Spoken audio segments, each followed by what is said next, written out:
7h, 10h sur Radio Courtoisie, ligne droite, Maud Koffler.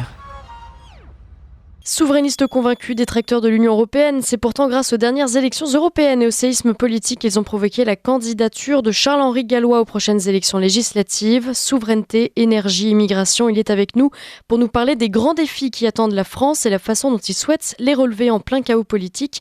Bonjour Charles-Henri Gallois. Bonjour Maud Koffler. Alors d'abord, question simple, pourquoi avez-vous fait le choix de rejoindre l'Union nationale ? Écoutez, le choix pour moi est apparu comme une évidence quand le paysage politique s'est figé, parce que évidemment c'est un choix difficile, c'est un choix même personnel risqué. Mais quand vous voyez le paysage politique, en fait, on comprend très clairement qu'il y a deux dangers pour la France et deux dangers qui imposaient justement de faire ce choix et qui imposaient de prendre des risques et de se mobiliser. Le premier, c'est évidemment Emmanuel Macron et 3 ans de plus d'Emmanuel Macron. La situation du pays est catastrophique. Emmanuel Macron et ses affidés ont montré toute leur incompétence et leur nocivité. Vous avez vu l'état catastrophique des finances publiques, avec 1000 milliards de dettes en 7 ans, record d'immigration, pauvreté à la hausse, pouvoir d'achat en berne, une catastrophe sur absolument tous les plans. Et vous avez de l'autre côté le nouveau prétendu Front populaire, qui a un programme cataclysmique de complaisance avec l'islamisme radical, avec des groupes terroristes comme le Hamas. Vous avez un programme qui promet justement une immigration illimitée. Vous avez un programme anti-nucléaire qui serait une catastrophe absolue pour la souveraineté énergétique de la France. Et vous avez un programme économique qui est vraiment le Père Noël, avec 300 milliards de dépenses publiques en plus. C'est-à-dire que ce qu'a fait Emmanuel Macron en 7 ans, il serait capable de le faire en 3 ans et évidemment, l'état de la France serait en ruine. Donc face à ces deux impasses, face à ces deux dangers, il me paraissait naturel de répondre à l'appel de Marine Le Pen et de Jordan Bardella et de rejoindre la grande union nationale, qui est la seule force sérieuse pour mettre fin aux dérives de la Macronie et pour pouvoir enfin redresser le pays. Oui, donc autant de bonnes raisons de vous engager. Alors, juste un point sémantique, on en parlait tout à l'heure avec Jean-Alain Lacapelle, vous parlez d'union nationale, pas d'union des droites, pourquoi ? Parce que on a des patriotes, même des souverainistes de tous les horizons qui nous rejoignent. Ce n'est pas une union des droites. Vous avez par exemple Guillaume Bigot, que je connais très bien, qui est un ancien chevènementiste. On a des gens qui viennent partout. Alors évidemment, il y a beaucoup de gens qui viennent de la droite, notamment avec la menace du nouveau Front populaire. Mais l'idée de rassembler tous les patriotes qui aiment sincèrement la France et qui veulent éviter ces deux dangers. Et on considère que la gauche a une dérive depuis de nombreuses années et s'est éloigné en fait de la gauche d'origine, mais il y a plein de gens de la gauche d'origine qui se retrouvent bien plus dans les idées et les propositions de l'Union nationale que dans celles, par exemple, du prétendu nouveau Front populaire. Alors vous êtes à l'origine un fervent défenseur du référendum concernant l'appartenance de la France à l'Union européenne. Est-ce que vous revenez là-dessus en rejoignant le Rassemblement national pour ces élections ou pas du tout ? En fait, j'ai envie de dire que c'est pas le sujet, c'est pas la question principale, parce que faut savoir que le référendum de toute façon est d'initiative présidentielle. Or, ça ne vous a pas échappé que le président à l'heure actuelle, c'est Emmanuel Macron. Moi, vous savez, je m'engage là contre un danger. Il y a beaucoup de choses à faire, notamment pour redresser les finances publiques. On part au plus urgent, mais tout le monde sait ce que je pense de l'Union européenne et tout le monde connaît mon parcours et mes convictions. Donc, quelque part, j'ai envie de dire que ce n'est pas le sujet, en tout cas, à l'heure actuelle. Est-ce que vous, Charles-Henri Gallois, vous pensez qu'il faut anticiper une éventuelle démission d'Emmanuel Macron ? Parce que là, le scrutin s'annonce quand même, en tout cas pour la majorité déplorable, une montée en flèche du Rassemblement national, de l'Union nationale, et puis de l'autre côté, une montée en flèche aussi du Front populaire. Comment faut-il envisager la suite de ce scrutin ? Moi, j'ai beaucoup de mal à l'imaginer démissionner alors que les Jeux Olympiques arrivent et qu'il a construit toute une espèce de mystique autour, et on voit qu'il rêve d'une chose, c'est de briller. Il a dépensé des millions d'euros pour rendre la Seine baignable. Quand vous voyez l'état de la Seine, on n'y mettrait pas un orteil, mais bref, on voit qu'il mise énormément là-dessus pour sa gloire personnelle. Avec les Jeux Olympiques, c'est un événement qui arrive très rarement dans un pays. Donc, je ne le vois pas du tout démissionner à ce moment-là. Une démission après les Jeux Olympiques ou à la rentrée, peut-être, mais voyant le profil d'Emmanuel Macron, je ne crois pas du tout que c'est ce qu'il a en tête. Hmm. Charles Gallois, quels sont les grands enjeux de ces élections? Vous avez écrit un livre, Énergie et immigration, reprenons le contrôle. On comprend donc que pour vous, ces deux grands thèmes sont primordiaux. Est-ce qu'ils le sont dans ces élections-là? Et la droite peut-elle d'ailleurs se rassembler autour de ces problématiques? Alors la droite, les souverainistes, les patriotes, et s'accorder sur la marche à suivre pour les résoudre?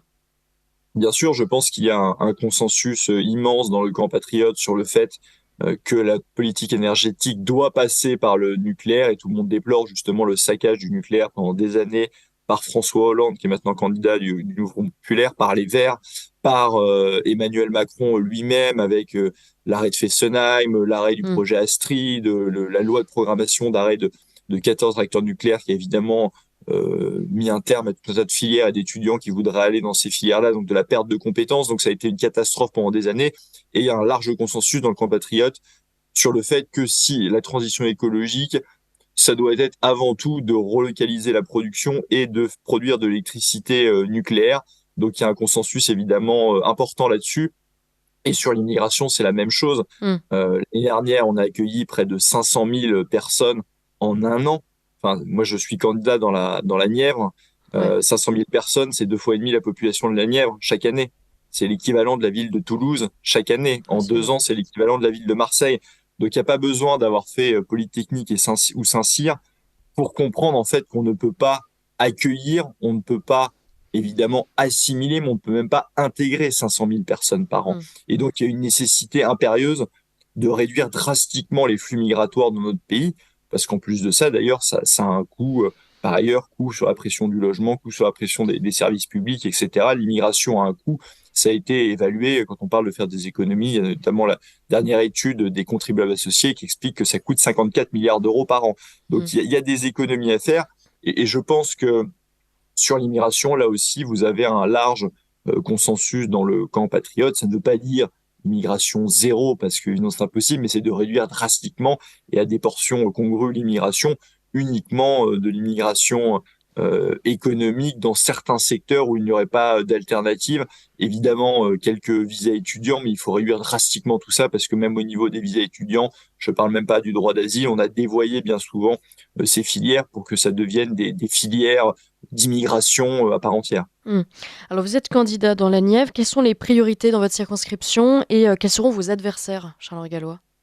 Alors mes deux principaux adversaires sont la députée sortante, Perrine Goulet, qui est du MoDem et donc du camp macroniste, et Monsieur Larep Hmm. de la France insoumise. Donc ce seront mes deux principaux adversaires.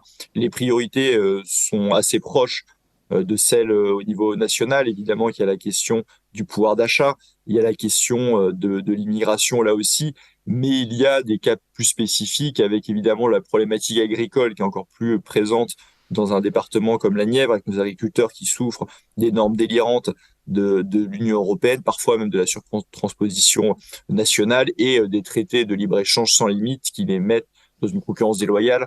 Euh, où ils ne peuvent pas faire face en fait à cela. Il y a évidemment la problématique aussi des déserts médicaux et de la santé qui est très prégnante dans le département, la maternité de Cône qui a fermé. Il n'y a plus qu'une seule maternité dans le département. Donc, quand vous avez le président de la République qui vous parle de réarmement démographique, ça fait sourire quand on voit les choix qui ont été faits. Et il y a cette problématique-là qui est aussi au cœur de la Nièvre, la fuite quelque part des Hmm. services publics et les déserts médicaux plus spécifiquement. Donc ça, ce seront des questions qui seront évidemment clés et où j'explique tout ceci d'ailleurs d'ores et déjà au Nivernais, parce que je suis sur le terrain depuis samedi matin et on continue à expliquer toutes ces problématiques-là, quelles sont justement nos différentes solutions sur les différentes problématiques. Et honnêtement, quand on regarde les tracts, les programmes entre justement ce qu'on propose à l'Union nationale et ce que propose le Nouveau Front populaire ou enfin la Macronie où c'est quelque part un programme vide ou des promesses qui arrivent après. Hmm. Je pense que et l'accueil en tout cas est excellent sur le terrain. Beaucoup de monde qui me disent qu'ils voteront pour moi, qu'ils voteront pour l'Union nationale. Donc je suis confiant pour faire le meilleur score possible le dimanche 30 juin au premier tour. Donc vous n'avez pas de concurrent LR seul ou d'une autre droite? S'il y a un concurrent LR seul, il n'y a pas de concurrent Reconquête. Ouais, D'ailleurs, le candidat Reconquête des élections législatives 2022 a d'ores et déjà appelé à voter pour moi. d'accord. Il l'avait fait avant même la fin du dépôt des listes. Et il y a un candidat DLF. Hmm, Donc, hmm. voilà pour le panorama. Il y a 6 candidats au total. Un Ouais. candidat DLF, un candidat LO, un candidat LR, un candidat Modem. Mais est-ce que vous Et ne craignez pas justement que, parce qu'on parle effectivement de la montée en puissance du Rassemblement national, qui aura certainement une majorité relative, est-ce que vous ne craignez pas que ces candidats justement un petit peu dissidents, on va dire, qui se présentent face à vous, face à tous les candidats de l'Union nationale, ne provoquent pas justement une division des voix? J'imagine que c'est une crainte, mais est-ce qu'on la prend suffisamment en compte, cette crainte? mais je pense qu'effectivement, c'est 1, 2 ou 3% pourront manquer dans certaines circonscriptions pour arriver au deuxième tour. Et donc, on va se retrouver dans certaines circonscriptions, à la place d'avoir un candidat de l'Union nationale contre un candidat du Nouveau Front populaire ou Renaissance, on va se retrouver avec un duel entre Renaissance et Nouveau Front populaire. Donc, c'est évidemment un risque. Hmm. Il aurait été préférable qu'il n'y ait pas de candidat, mais quelque part, euh, je pense qu'il y a matière, et notamment avec la dynamique que nous avons et l'excellent accueil de terrain, qu'il y a matière à passer au deuxième tour malgré ces candidatures dissidentes. Et on voit d'ailleurs qu'il y a des candidatures dissidentes aussi, ci et là, à gauche. C'est notamment le cas dans la deuxième circonscription de la Nièvre, où il y a un PS dissident en plus du PS du nouveau Front populaire. Donc, Hmm. je pense que nous avons un programme suffisamment sérieux, solide, et je pense que les Français sont suffisamment conscients, en fait, du danger de 3 ans de plus d'Emmanuel Macron et du danger du nouveau Front populaire pour que nous passions au deuxième tour dans une immense majorité des circonscriptions. Charles Gallo, dernière question. Jordan Bardella, Premier ministre, c'est une éventualité. Est-ce que ce n'est pas un piège pour le Rassemblement national? Est-ce que ça ne risque pas de décrédibiliser Jordan Bardella pour les 3 ans à venir et donc le Rassemblement national pour la présidentielle de 2027? Moi, je pense que c'est surtout une chance pour les Français parce que l'arrivée au pouvoir de l'Union nationale avec Jordan Bardella comme Premier ministre, évidemment qu'on ne pourra pas tout faire sans la fonction présidentielle qui permet notamment de lancer tous les référendums qui peuvent débloquer les problèmes juridiques, mais il y aura la possibilité de réduire l'immigration via la baisse des aides sociales. Il y aura la possibilité de mener une véritable politique au niveau du pouvoir d'achat, avec la baisse la TVA à 5,5 notamment sur l'énergie. Les Français en auraient bien besoin. Une Mm. augmentation des salaires, mais pas complètement délirante comme celle du Front populaire, parce que c'est sans augmenter les cotisations patronales pour laisser de l'air à nos PME, à nos entreprises.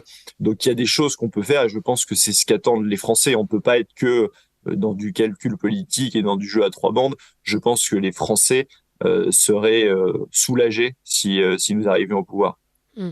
Mais écoutez, merci beaucoup Charles-Henri Gallois. Je rappelle que vous êtes candidat sous la bannière de l'Union nationale avec le Rassemblement national dans la première circonscription de la Nièvre. Merci d'avoir accepté notre invitation. Bonne courte Merci à vous. campagne, bon courage et à très bientôt.